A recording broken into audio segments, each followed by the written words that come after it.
So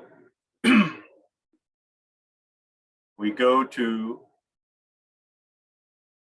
tech assignments, technology assignments, and I'll assign your individual problems in a couple minutes because everybody gets their own problem, right? You get a unique question to work off of, but it's all the same structure. So I'll take you through the approach, and then all you got to do is replicate what I'm doing just with your own function, right? It's actually, I mean, you'll see some of the functions look pretty intense, but the whole point behind the tech assignment is so that you can actually see that it doesn't matter how complicated or how simple a function looks, Desmos handles it all the same. All right, so we're gonna learn about instantaneous rates or learn the technological applications of instantaneous rates.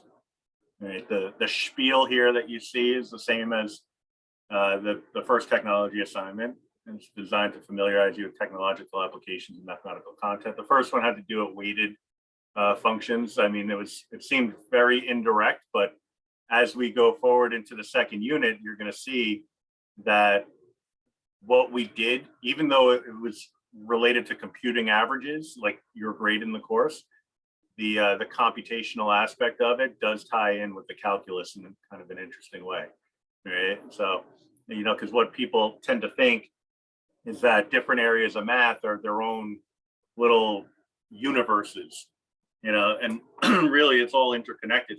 You would want to think of all branches of math as being part of the same universe. Maybe they're different galaxies, but they're all part of the same universe, right? And traversing the universe requires you to be able to like negotiate the different aspects of that reality. So geometries, trigonometry,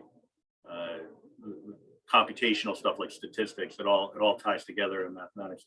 And it's kind of interesting to think about because, you know, flash forward to Calc 3. I mean, I know it's a ways away, but it kind of comes full circle. There's a topic when I teach Calc 3, where I actually show where a concept like linear regression comes from using techniques of calculus 3. So complicated derivatives actually build for us the concept of a linear regression and correlation and things like that.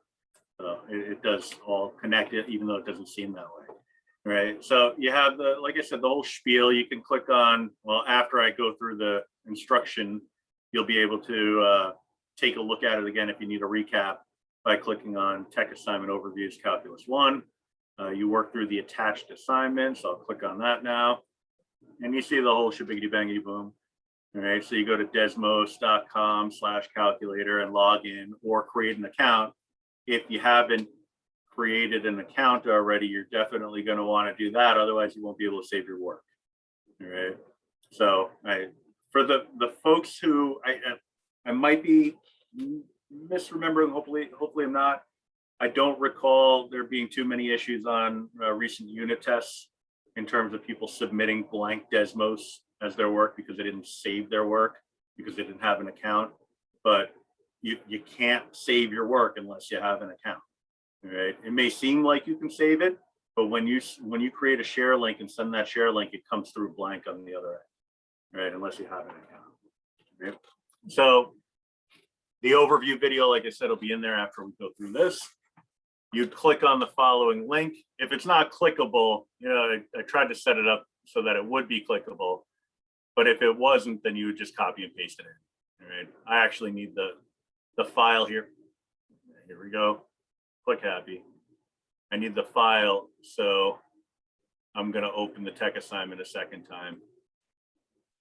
I was trying to do a control click, but then I demonstrated the definition of insanity, you know, the whole repeating the same thing over and over again, right? So you make a copy of it by clicking on the title of the Desmos and replacing your name here with your actual name.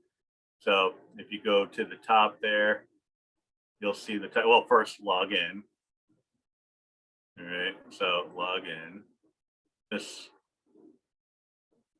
should be very simple if you already have an account. If not, then you at that point, you might have to make the account. But if you click on save, it'll save, but then you can click on the title. It'll give you an option to rename. you'll see your name here. Change that so that it has your name in it in some capacity. Last name's fine. Initials are fine. It's just some sort of placeholder, right? So I can distinguish files from one another. All right. So that would be the first part of the process. Then open the Google Doc and retrieve your assigned expression and function. You'll be assigned a number in class. I'll give that assignment in a little bit. Go to the row in the table corresponding to this number, and then follow the steps in Desmos in the Desmos and overview video, which is what we're doing now to complete the assignment, which I'm going to take you through. I just didn't want people to be distracted with their own problems while I'm going through the overview. All right. And then once you do that, you create a share link in Desmos and paste that into Blackboard. That part should be the easy part. But let me show you this piece here, which again, I'm going to run into the issue of it closing me out. But you'll be identified as student 1, 2, 3, whatever, based off of my roster. And because with that information, you'll get a function, and you'll just go through what I'm about to go through using that function. So these are all the different functions. There's 30 of them.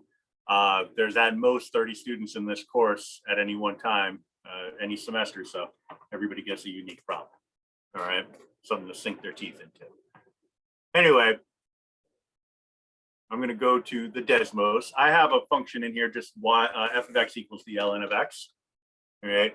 So what I'm asking you to do is just go through the Desmos with your function. So when you're given your function, you'll take it. Let's say you have arctan of 3x minus 2. You would take that and put it in here for f of x. All right. That's the only change that you're going to make. All right. Then you'll just investigate the nature of that function based off of the Desmos.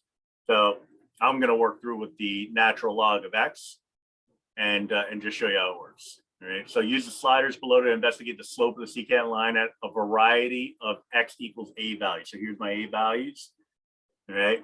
I got all these different possibilities, and you can see that this little segment of blue kind of flashes in and out of the screen. If you want, you can zoom out a little bit. You can see what the natural log function looks like, and you can see that I've created a little secant line segment, I should say, depending on your a value. All right. So the a value is your starting value. All right. So if I make my a value, let's say 1, my starting value of the secant will be at the x value of 1, wherever it happens to be on the curve. Now, h corresponds to the horizontal distance away from that a value. As you move it closer and closer to 0, the 2 points, that's why I had it zoomed in so much, the 2 points get closer and closer to one another. Now, what I have below there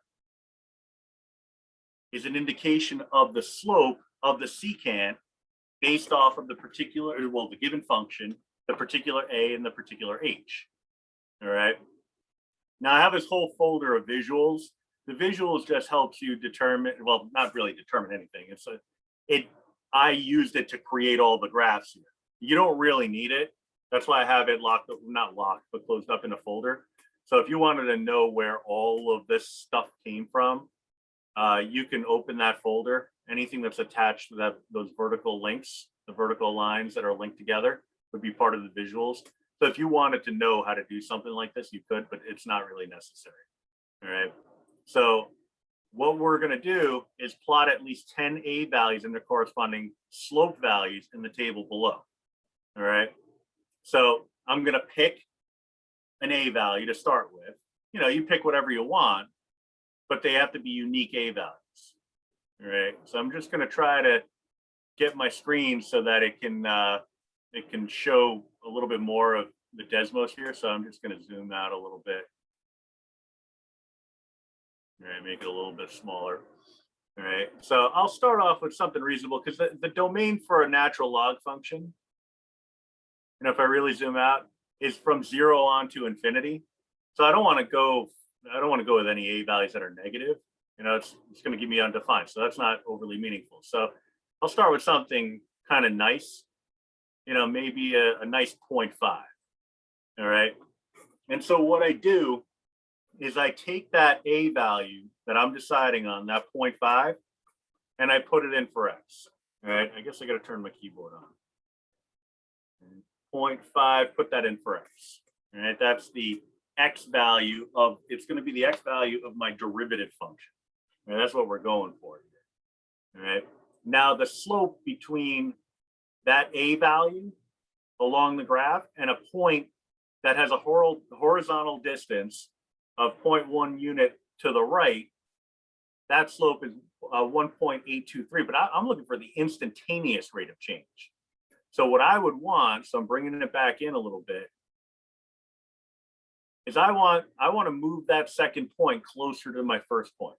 So I'm going to slide this over and see what my h value appears to be approaching. All right. Now, if I get it to 0, it's going to say undefined, because you can't take the slope between a point and itself. Now, Desmos says undefined, but it's really indeterminate. But what we can do is get a smidge away from the 0 and see what that's going to give us. And honestly, when you get the hang of this, you start realizing that you can kind of just sort of leave it like that. You know, like the h value, just put it at some smidge value that's a little bit bigger than 0, and just see where your slope is trending towards. Now, it does appear that it's getting closer and closer to 2. So I'm going to make that an assumption. I'm going to say that it's approaching 2. All right. So my y value is going to be the slope at that corresponding a value for an infinitesimal change in h. All right. So then what I do is I'll do it again, but this time I'm going to smidge my a value down the line a little bit. I'm going to move that to a 1, and then move my h slider closer and closer to 0 until I'm confident that I see where it's trending towards. So when the x value is equal to 1, the y value appears to be approaching a 1. All right. So then I would continue the progression and say, all right, I'll go by half units. I need to get 10 points anyway, so why not half units, you know? So I'm going to slide this out a little bit, you know, right to the end. I'm going to move this up to 1.5. And, you know, if you have a hard time using the slider, you just type the values in. So 1.5 would be the next entry. Now, Desmos recognizes the incremental change in x value, so it auto-populated the 1.5, which is kind of nice. All right, so I'm going to slide my slider closer and closer to 0 and see where it's trending towards. Now here we're in a little bit of a stickier situation, all right? Because if you don't recognize the decimal, it might be a little harder to determine what it's trending towards. But this is where you kind of use your best judgment. Now, this is a numerical approach. It's the calculator just doing its best to make an approximation. I'm going to zoom out a little bit so it shows up. It's doing its best to make an approximation. I'm looking at that and I'm saying, okay, what is it trying to tell me? It's not trying to tell me 0.66644454316. Maybe it is, but I suspect it's probably trying to tell me 2/3. But if you're not sure, take this whole decimal, Control C, Control V, just pop it right in. You know, if you're not sure, just put it in as you see. All right. But if you are pretty confident as to what it's approaching, then you can put in what you think it's actually approaching. In this case, I think it's approaching 2/3. So I put in the 2/3. All right. But if you don't see it, you don't see it. It's not about getting it right here. It's about following the progression to see if we could come up with the relationship numerically. Because what's going to happen? I mean, you look at the Google Doc with all those crazy functions. There's some instances where you're going to look at it and say, well, we didn't learn how to find this derivative. I mean, we happened to learn what the derivative was of the natural log of x, but what about the arctangent of something else? You know, like that's not the point. It's not the point to get the right answer. The point is to approach the investigation properly. All right. So I'm going to look at the chat real quick. Yeah, exactly. 2/3. So next up would be 2. So So I'm going to try a 2, and I'm going to zoom out a little further so I don't have to scroll back and forth. All right, so bring this on up to 2. And again, if you have a hard time using the slider, just type in the number 2. Just click on it and type it in. All right. Now, if you want, you can just leave this, once you get a sense of what's going on, that H slider, since you know that as you get closer and closer to 0, you're getting more and more accurate in terms of your instantaneous rate of change. So you can just leave it at whatever you think is probably the closest you can get. Like 0.0007 seems all right. That's I think that's trying to tell me 1/2. Now, if you happen to notice a trend, that's great. If not, then keep going. All right. This is not testing your ability to identify derivatives. This is testing your ability to conduct an appropriate investigation. All right. So as long as you keep that in mind, you're in good shape. All right. So if it means you got to copy and paste entire decimals, then copy and paste entire decimals. You know, the next one would be 2.5. And so, okay, maybe I don't know. So I'll put in this whole thing. I mean, I suspect it's probably 0.4, but let's say I don't know. So I'll just put the whole thing in. Now, just be careful when you copy paste. I copy paste the equal sign along with it, and Desmos interpreted that as a couple of dollar signs for some reason. So you might have to do a couple edits along the way, but that's not a big deal. All right, it still plots the point. If I plotted 0.4 or 2/5, you know, that would have got the job done. All right. So next up would be 3. 3 gets that. I think that's trying to tell me or 1/3. So I'll just type that in.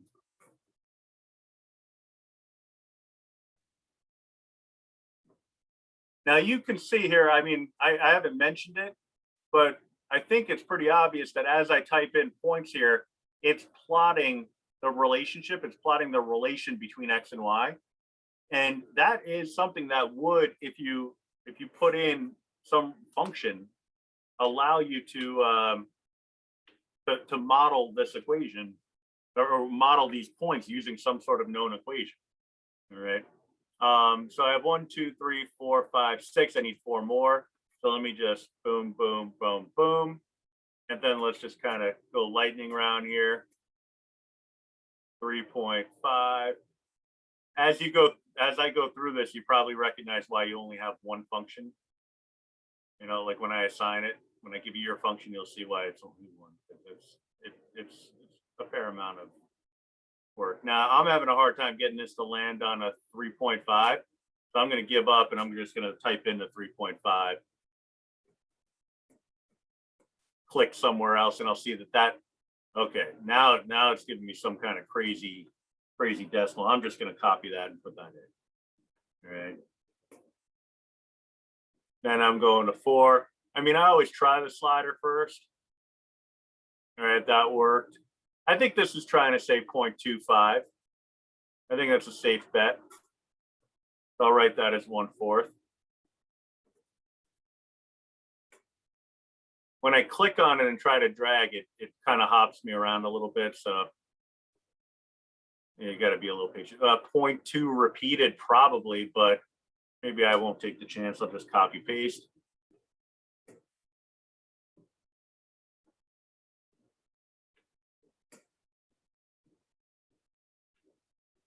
And then the last one I'll have in here is a 5, which that looks like it's trying to say 0.2, which would be 1/5. All right, 3, 4, 5, 6, 7, 8, 9, 10. I got 10 values. It looks like I have a pretty clear trend in my coordinates. This next part, find the equation of the curve that best fits this data set. All right. Now, I put it here again, the thing I've been saying the whole time. The point of this exercise is to use numerical approaches to discover derivatives of various functions. Your result may not be exactly the same as the true derivative, but it can be used as an approximation for your derivative around your predetermined initial A value. All right. There's a topic that you're going to learn in Calc 2 that expands upon this idea, but this is the formative foundational aspect of that. So what we want to do is, using regression techniques, find a model that would allow us to map these points as a function, all right? Or find a function that would allow us to model these points, you know, grammar words. So I would first ask myself, all right, is it going to be a line that'll pass through all these points? Probably not. It's a curve. It's a curve relationship. Is it going to be an exponential function? Is it going to be a log function? Is it going to be a polynomial function? Is it going to be a trig function? Now, we have the benefit of already knowing what kind of function fits, but it's an investigation. We don't want to assume anything. So what I would do is I'd look at this and say, all right, I'm looking at something that has an asymptote. All right, so I'd be thinking, all right, well, what kind of functions have asymptotes? All right, and I might be thinking of a rational function. Rational functions have asymptotes. All right, if it's a periodic function, something that's cyclical, I'd be thinking of a trigonometric function. All right. But I could also say, I don't know, I think it might be a polynomial function. All right. What you're going to do is you're going to try to regress this. And then once you come up with your regression model, or different possible regression models, you're going to decide on which one is the best.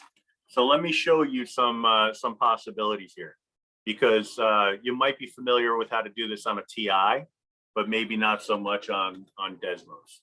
All right. So if you're dealing with a linear function, for example, if you want to regress, you would just type in y equals mx plus b. All right. So the capital Y and the capital X are the variables that are defined in the table. The tilde represents regression, and the m and the b are the constant and well, the constant multiple and the constant associated with a linear function. All right. What we do is we look at the r squared value to make a determination of whether or not it's a good fit. Right. And based off of this r squared value, well, honestly, r squared value should be maxing out at 1 or -1. I'm sorry, +1. This isn't even giving us. Oh, you know what? I already used an m. That's why there's an issue here. We got to use a different value, because we use m up here for something else that represents slope. So let me use. It really doesn't matter. You can use whatever letter you want. So I already used a. So let's say I'll use b at. Well, I'll make this a b, and I'll make this a c. You know, so just some coefficients, because it just has to follow the form of a linear function. All right. The other thing that you could do is take this table out and do it in a different Desmos so that you have access to all the variables again. But that's up to you. All right.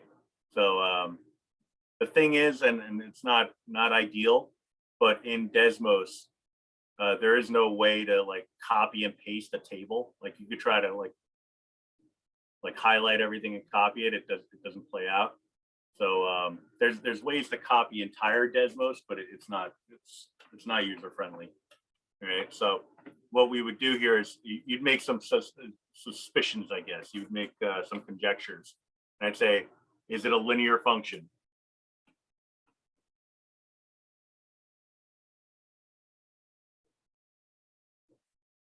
Right. And so I would look at this, y equals mx plus b. I'm just using b and c instead of m and b, and take note of the r squared value. The r squared value is 0.65. That's not really close to 1. We want something that's very close to 1. All right. So I would move on and I would try something else. So maybe it's quadratic. All right, so you think about what a quadratic function looks like.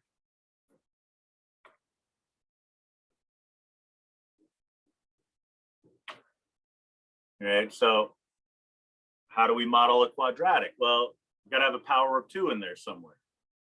So normally a quadratic function is in the form of ax squared plus bx plus c. Problem is we've already used the a. All right, so I'll type in y tilde. All right, tilde just means you're regressing using the data. I'll say bx squared plus cx plus d. All right, capitals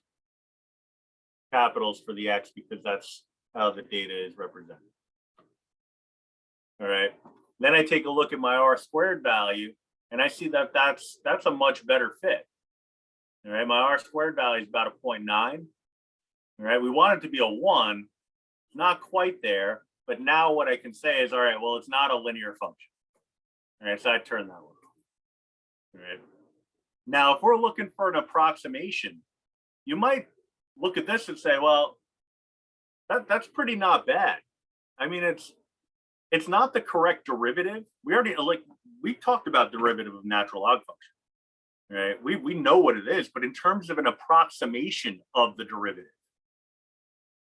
that's not bad. And in fact, I can tell you right now, if you want to know what the derivative is graphically, just go right back to the beginning and type in f prime of x. That's what the derivative is. All right, you turn off this one and just have a look. I mean, that's a perfect fit. It's not a matter of getting the perfect fit. It's a matter of getting something that would be a reasonable approximation. All right. So you would try other functions. Now you would say, well, maybe it's a cubic function, but maybe you're like, oh, I'm done with polynomials. Right. So you continue the investigation and you say, okay, well, maybe it's a rational function. Right. Is it rational?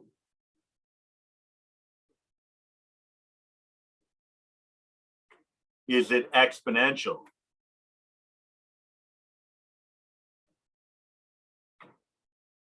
Is it logarithmic?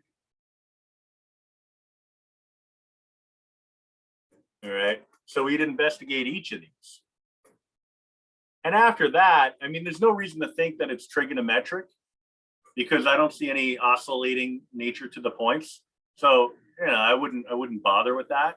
But there is a time and a place for trig functions too, and I'll even show you how to do that in this case. But it wouldn't be necessary for this particular data set. But for a rational function, I would be thinking, all right, let's try something that's in the form of a rational equation. So y tilde, well, we usually think variable on the bottom of a fraction. That's what makes something rational. So I could try, well, again, I already used a, so I would say some coefficient b divided by x. And then, of course, like I stumble upon it. But what this is telling me with the r squared value of 1 is that we have a perfect fit. So this is better than the exponential of the quadratic. And it's also going to tell us what the b value ought to be. So in this case, it's telling us that y regresses to, this is trying to tell us 1 over x. All right. And that happens to be the derivative of natural log. But like I said, with that Google Doc, the functions that you're going to get, they're pretty funky.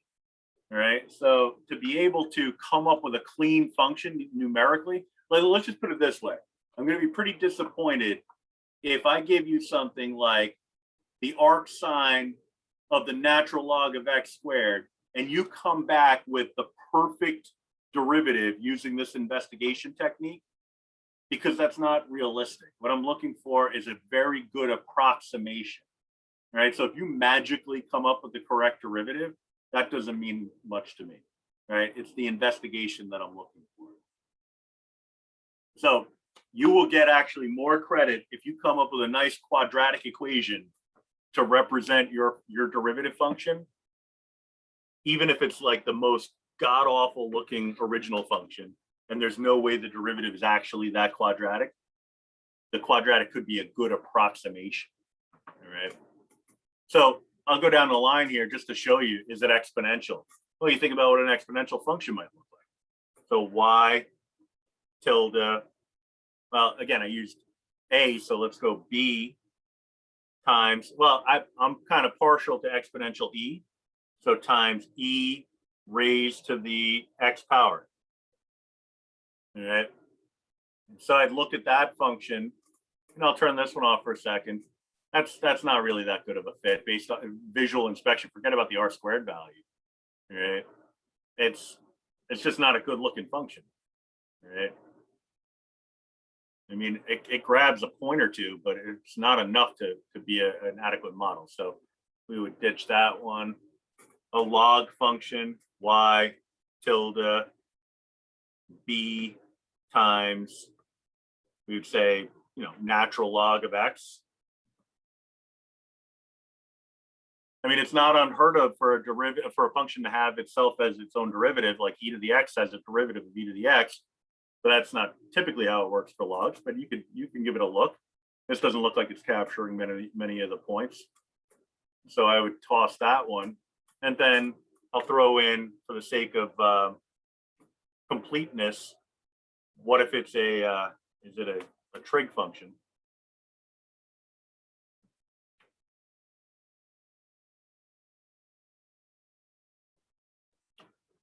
So then I'll do something like y tilde, just an ordinary trig function. So normally the standard form for trig is a times bx, sine of bx plus c plus d. So again, we've already used the a in the earlier Desmos, so I'd say b. You can also use capitals if you want. All right, so to keep things a little nicer, b sine cx plus d capital X. Okay.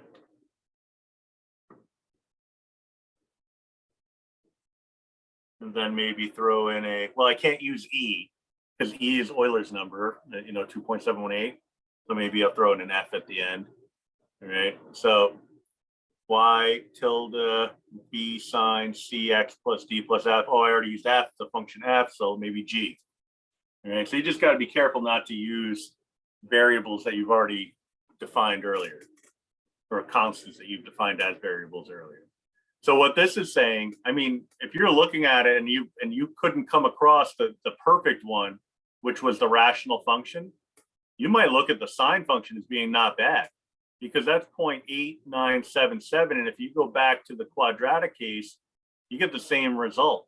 So we've actually just demonstrated that there's a world where the trig function can model a quadratic function, or vice versa.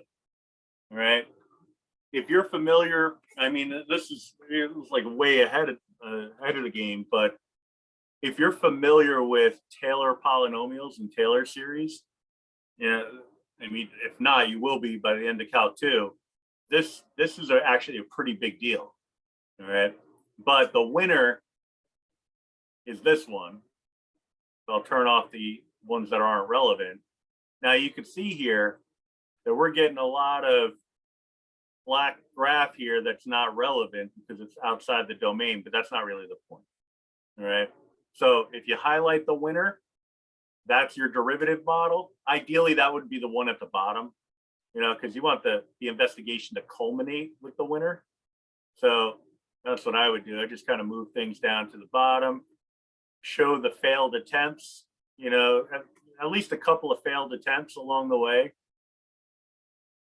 And then the winner at the end highlighted. It should go through a good chunk of your points. Doesn't have to go through all of them. It should have an R squared value that's better than the other ones. Right. And then that's it. That's all I'm looking for. So you would save your work. So I would save mine as, if it'll let me, crying out loud, this would be can.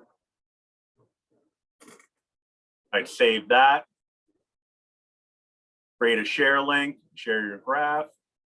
Then I go back to tech assignments, click on the actual assignment itself. Then you see the option to write submission. Click in the write submission, put your Desmos link, scroll to the bottom, hit submit, and then that's it. All right. So this is supposed to be an open-ended assignment in the sense that if you get the wrong answer, that's totally fine. Maybe you never came up with the rational function.